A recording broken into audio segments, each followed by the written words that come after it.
E o que eu queria conversar com vocês é sobre o olhar que a gente tem sobre mãe, né?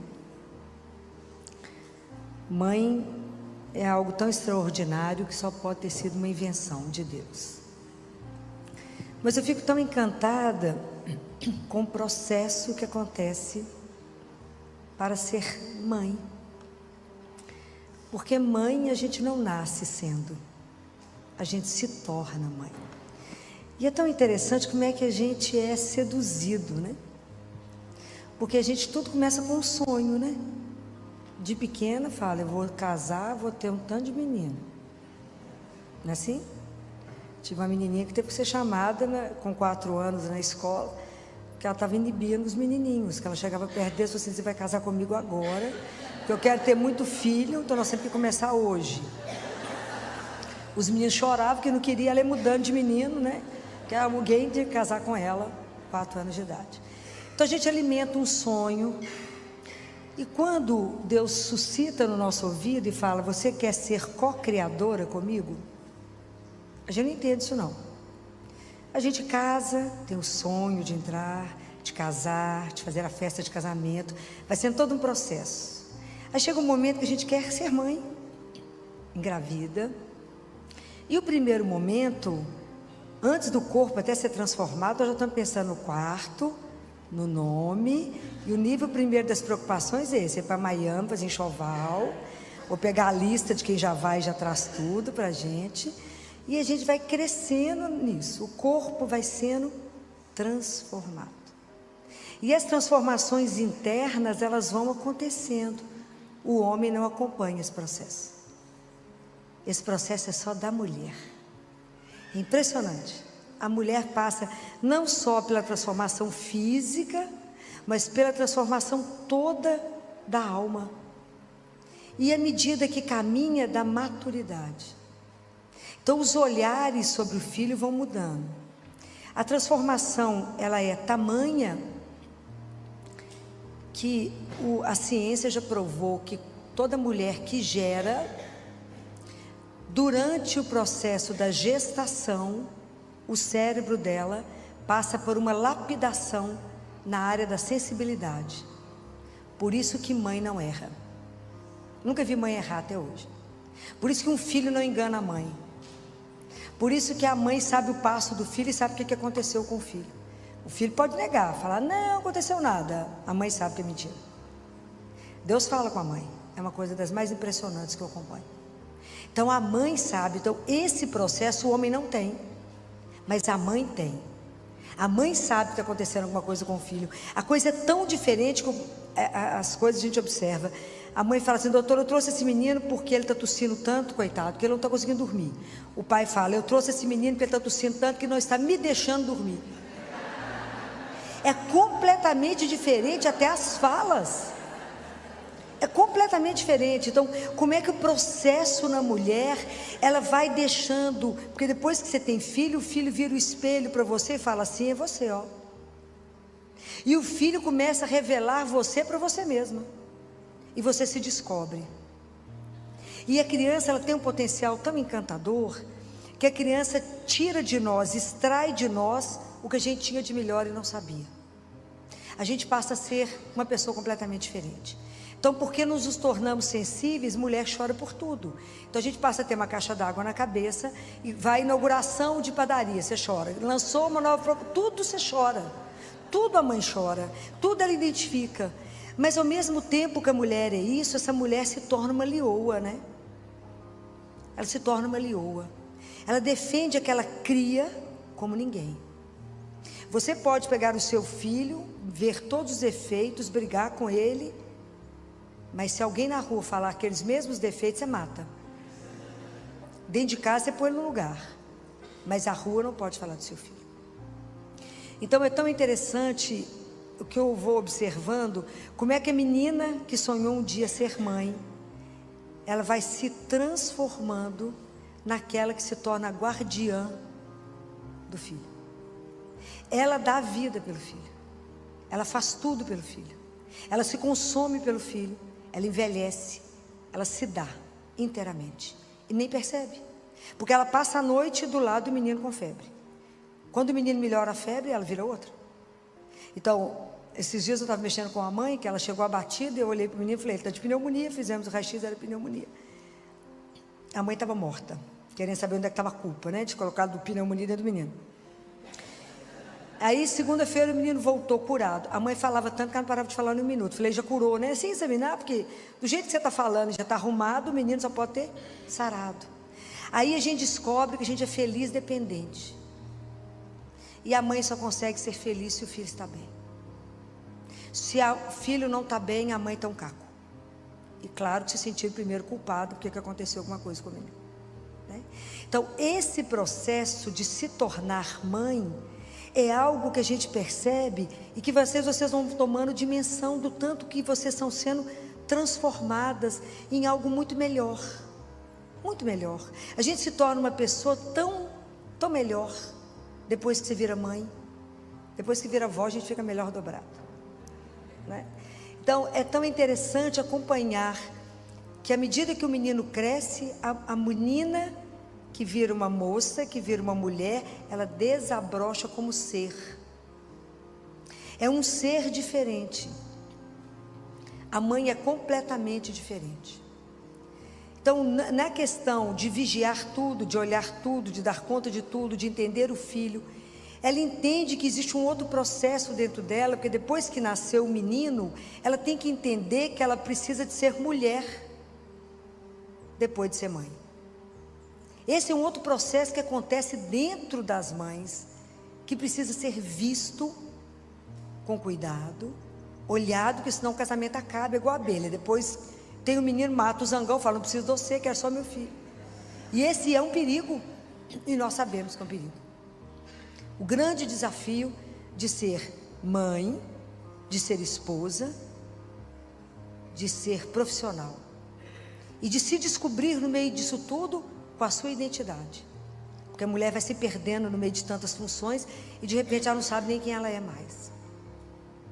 E isso a gente percebe quando a gente puxa a mãe de volta, fala, mas você é tal pessoa, porque a gente se esquece.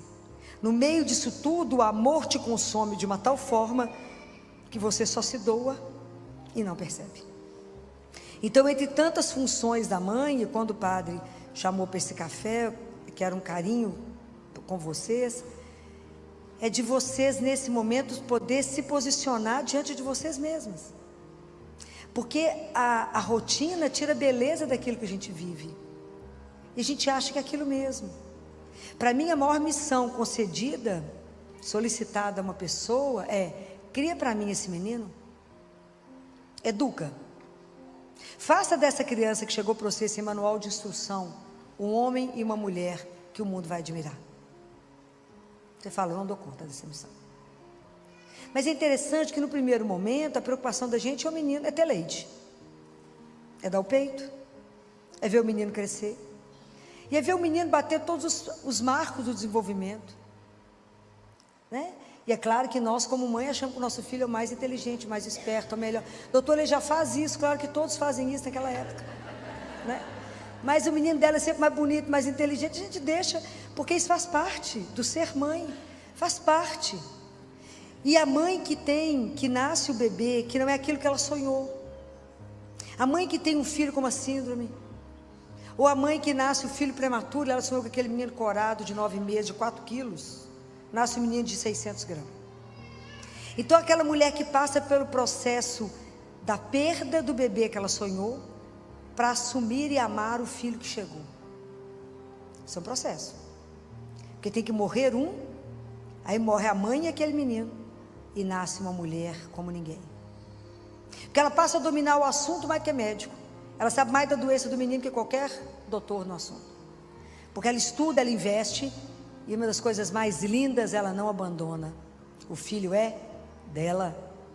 Os homens, em mais de 40% vão embora, porque o defeito é sempre da mulher, né? A família dele é sempre perfeita, é na sua família que tem esses negócios, na minha não tem nada não, isso a gente escuta todos os dias. Mas eu nunca vi mãe abandonar filho, e é uma coisa tão impressionante isso, porque o amor de mãe é algo tão, que mais me lembra amor de Deus, que mãe é para ser estudado. O Padre Joãozinho falava que, né, ele está vivo, que cuspe de mãe tem que ser estudado. Porque o menino machuca, chega gemendo, chorando, a mãe beija o machucado e o menino sai pulando. Então tem algo naquele cuspe que só Deus entende. Mas isso tudo chama amor, né? Que é a capacidade da mãe da superação. Mãe não conhece não. Mãe não conhece impossível. Mãe muda a história dos filhos. Todas as grandes modificações dentro da medicina, da história, foram feitas pelas mulheres, pelas mães. A vacina tríplice e a celular só existe porque as mães foram para a rua em Londres e falaram: não vacinaremos os nossos filhos porque essa vacina dá crise convulsiva. É a vacina que tem no SUS. O SUS só dá a vacina a celular quando o bebê nasce e tem crise convulsiva. As mães fizeram uma marcha e falaram: não vacinamos. Aí os meninos começaram a ter a coqueluche, começaram a ter as doenças pertinentes à vacina. Aí o reino reuniu e falou: busca os cientistas, que eles têm que descobrir alguma coisa, porque ninguém passa por essas mulheres. Ninguém passa por elas. Elas falaram que não vão dar isso para os filhos e elas não darão. E não dão, quem faz isso com a mãe? Mata a mãe, mas não faz. E aí foi criada a vacina tríplice celular, que hoje vocês pagam, os meninos não têm efeito colateral. Mas isso foi a marcha das mães. Poucas pessoas sabem disso, mas isso é uma realidade. Então a grande transformação é a mãe. A mãe é aquela que eu falo com os residentes: aprenda a escutar que você não vai errar diagnóstico.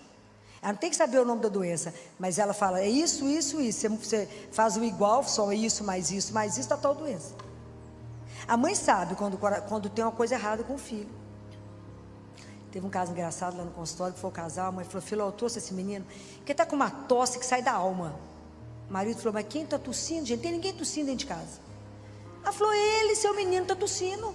Doutora, ela é exagerada, só sabe que ela é super exagerada, não tem nada esse menino. Olha só, vê, é um touro esse menino, come igual um cavalo. Ele falava desse jeito, ele é muito engraçado. Come igual um cavalo, mas está ótimo, não tem febre, não tem tosse. Que hora que esse menino tosse?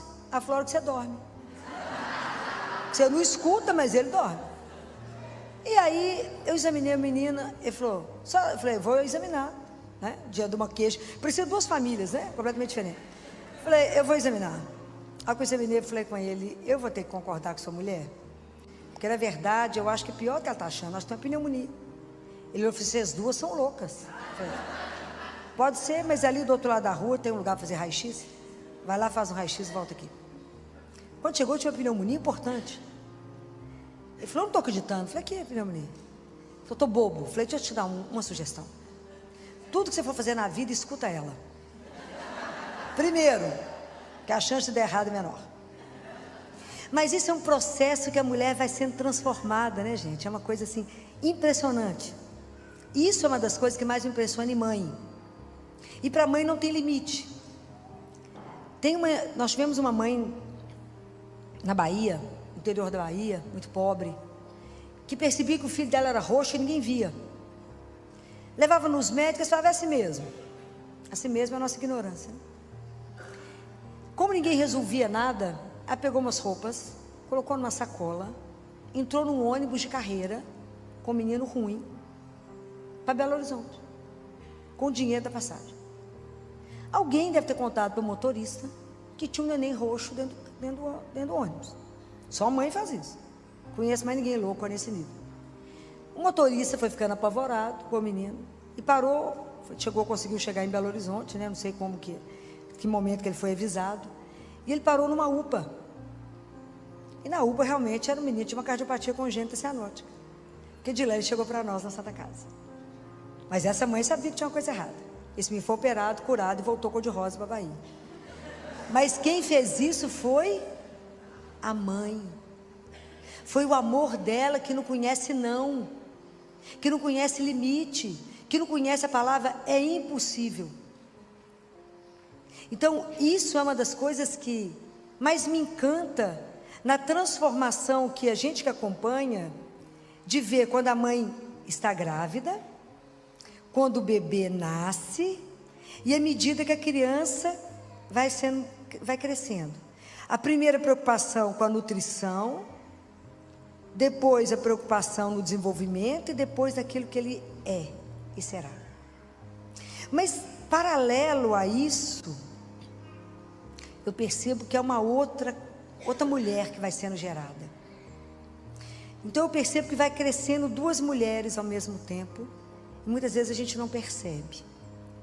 Mas no processo da construção do outro, à medida que a mãe toma consciência que o filho não é dela, claro que é meu, pois eu que amo esse menino, que gerei, que criei.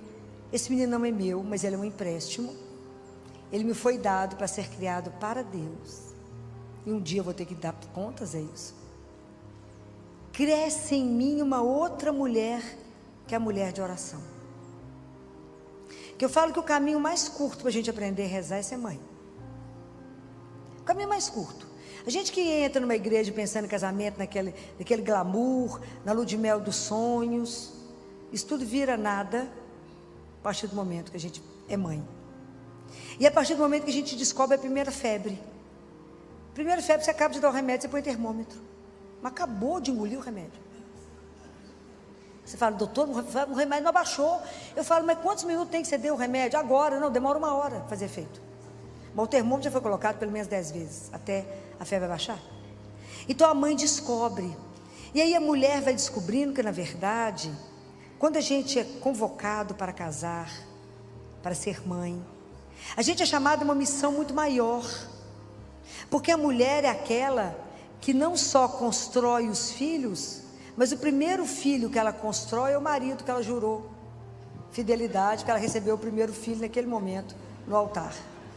Aquele que ela achou que ia ganhar um ombro, não, ela que tem que dar o colo inteiro. Não é assim?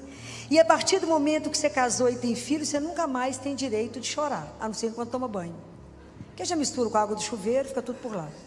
Porque se alguém perceber a mãe chorando, a casa cai. Né? A mãe fala, estou com dor de cabeça, todo mundo fica olhando para a mãe. A mãe engole o comprimido, já sarou? Não, acaba de chegar no esôfago, agora que descer. Sara a mãe.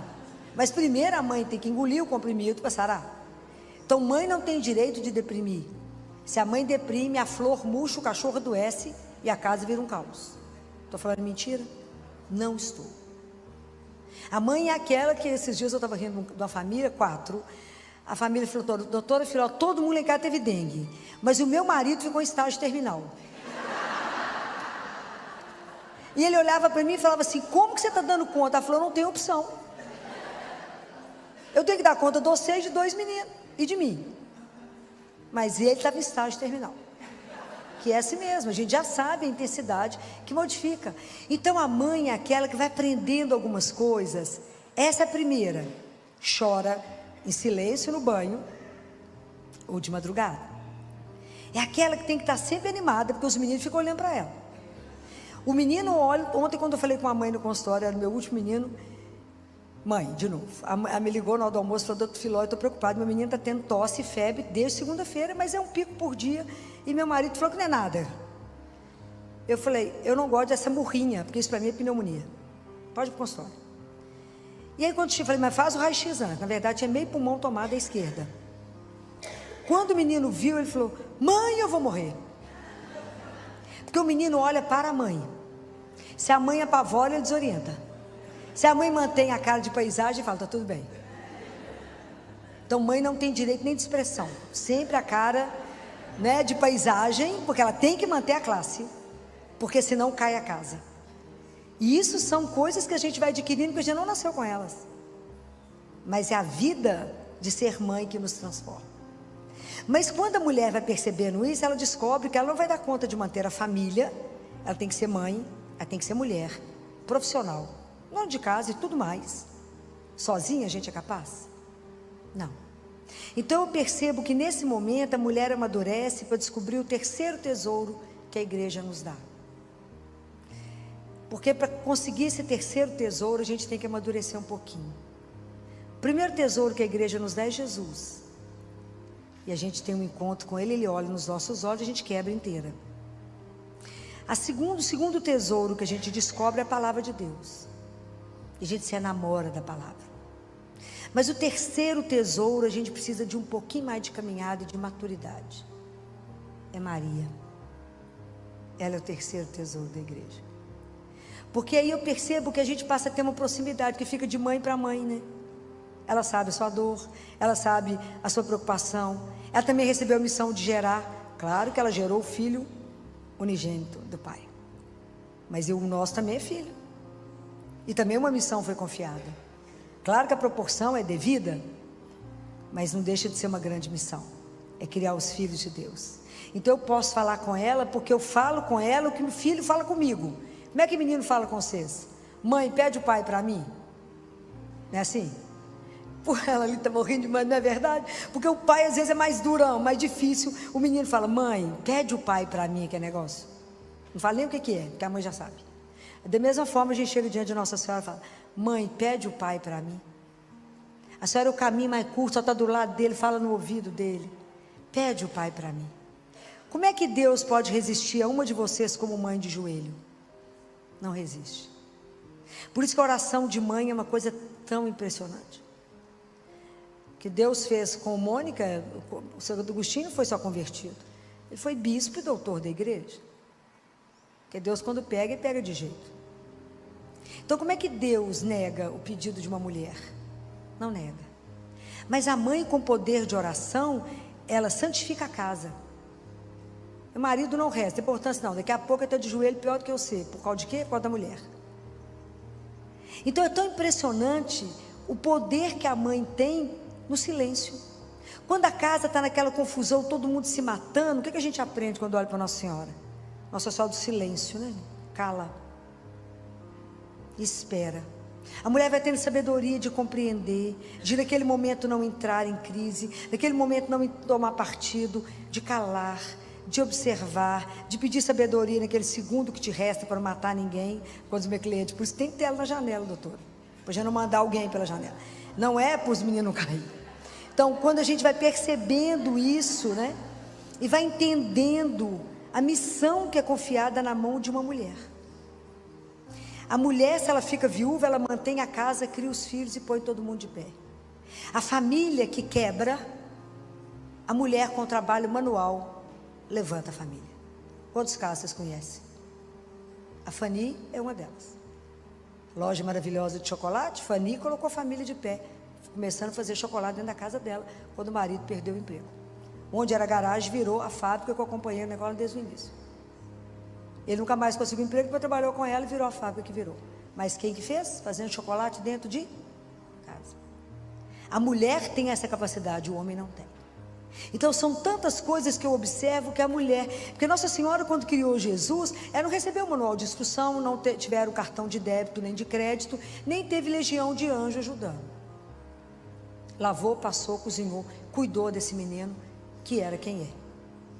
Então quando a gente recebe essa missão, entende como é que eu vou dar conta? Se eu tenho 1, 2, 3 ou 4 filhos, cada um é de um jeito, os dedos da mão não são iguais. Eu não consigo educar do mesmo jeito, eu não falo com um igual eu falo com o outro. Eles são diferentes. Mas como é que a mãe dá conta de perceber o momento que é o marido que vira um filho que precisa de colo, que eu preciso pôr o marido de pé? E porque a última que a gente olha é a gente. Depois que tua casa dormiu, a mãe lembra, olha, eu existo. Né? Eu existo. Né? Eu posso pensar. Né?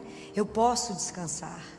Eu nem sei se ela está aqui, uma cliente minha, que um dia de tarde, devia ser umas 8 da noite, 7 e pouco da noite, eu trabalhando, lá no consultório, eu atendi o telefonema dela, porque ela não liga fácil. Quando eu atendi o telefone, ela gritou do outro lado da linha, doutora Filó, matei meus meninos. Você imagina o susto de quem está do outro lado da linha. Eu falei, como é que é? Você fez o quê? Os meninos dela realmente, a gente fica em alerta quando eles chegam, eles são muito levados. Pensa em menino levado, eles são o dobro, vocês não têm noção.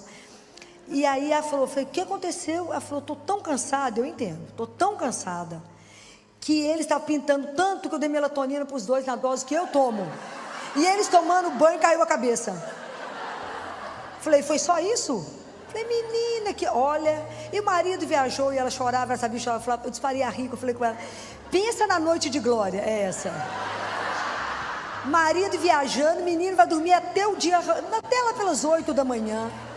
Te pega um vinho da melhor qualidade, toma um banho, vai assistir o que você quiser, ou a música que você vai escutar. Essa noite é sua. E aproveita que é só essa, porque não vai ter outra chance não. Você não matou os meninos, eles vão dormir e a mãe vai descansar.